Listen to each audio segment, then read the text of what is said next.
Yes, there are discussions going on. I'm afraid I can't put a time frame on it, but we hope that this would be concluded in an early date.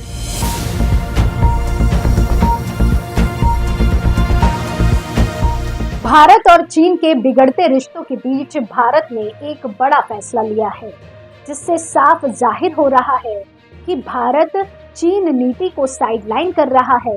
दरअसल भारत और Taiwan के बीच श्रमिकों को लेकर बड़ा समझौता हुआ है, जिसके तहत भारत ताइवान को हर साल हजारों की संख्या में श्रमिकों को भेजेगा।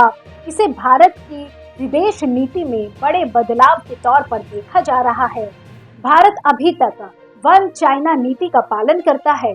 इसके तहत चीन के साथ राजनयिक संबंध रखने वाले देश ताइवान को स्वतंत्र देश के तौर पर मान्यता नहीं देते हैं। हालांकि अमेरिका, भारत, जापान, ब्रिटेन समेत कई दूसरे मुल्क ताइवान के साथ चीन से इतर स्वतंत्र राजनयिक संबंध बनाए हुए हैं।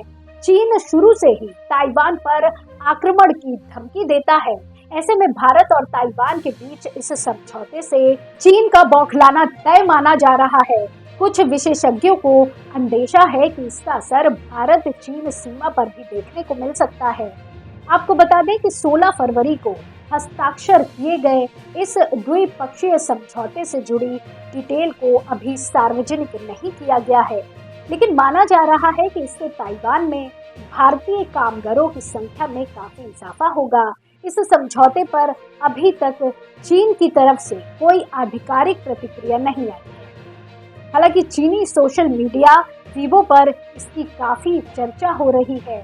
चीनी यूजर इसे चीन को चैलेंज देने से जोड़ रहे हैं। उनका मानना है कि भारत ने ताइवान के साथ संबंध स्थापित कर वन चाइना पॉलिसी का उल्लंघन किया है। बड़ी संख्या में चीनी यूजर्स ने अपनी सरकार से भारत को कड़ी प्रतिक्रिया देने का अनुरोध किया है। ताइवान के श्रम मंत्रालय के अनुसार उनके और भारत के दूतावासों के बीच एक समझौता ज्ञापन पर हस्ताक्षर किए गए हैं। हालांकि इसके कार्यान्वयन से संबंधित डिटेल को अभी सार्वजनिक नहीं किया गया है। ताइवान ने भी श्रम समझौते की बारीकियों का खुलासा नहीं किया है।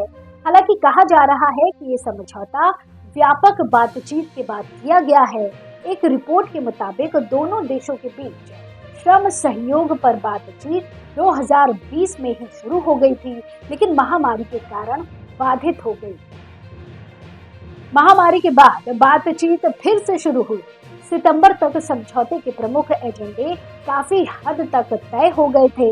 वहीं ताइवान के श्रम मंत्रालय के अनुसार भारतीय श्रम को स्थिर, मेहनती और अच्छी गुणवत्ता वाला माना जाता है, जिससे पता चलता है कि भारतीय श्रमिकों के इस एकीकरण का सकारात्मक प्रभाव पड़ेगा। शुरुआत में एक छोटे पैमाने पर पायलट कार्यक्रम शुरू किया जाएगा और इसकी सफलता के आधार पर अधिक भारतीय श्रमिकों को ताइवान में प्रवेश करने की अनुमति दी जा सकती है। हालांकि श्रमिकों की विशिष्ट संख्या का खुलासा नहीं किया गया है और ये ताइवान द्वारा निर्धारित किया जाएगा। जैसे जैसे अमेरिका और चीन के बीच तनाव बढ़ता है, भारत में फॉक्सकॉन जैसी कंपनियों का विकास वैश्विक उपभोक्ता इलेक्ट्रॉनिक्स उत्पादन में चीन के प्रभुत्व में संभावित गिरावट को उजागर करता है। एप्पल जैसी प्रमुख अमेरिकी कंपनियां चीन में अपने आपूर्तिकर्ताओं को भारत और वियतनाम जैसे देशों को शामिल करके अपने विनिर्माण ठिकानों में विविधता लाने के लिए प्रोत्साहित कर रही है। वैश्विक आपूर्ति श्रृंखला में ये बदलाव, जो महामारी और यूक्रेन में संघर्षों से तेज हुआ, वैश्विक इलेक्ट्रॉनिक्स विनिर्माण के परिदृश्य को मौलिक रूप से बदल सकता है।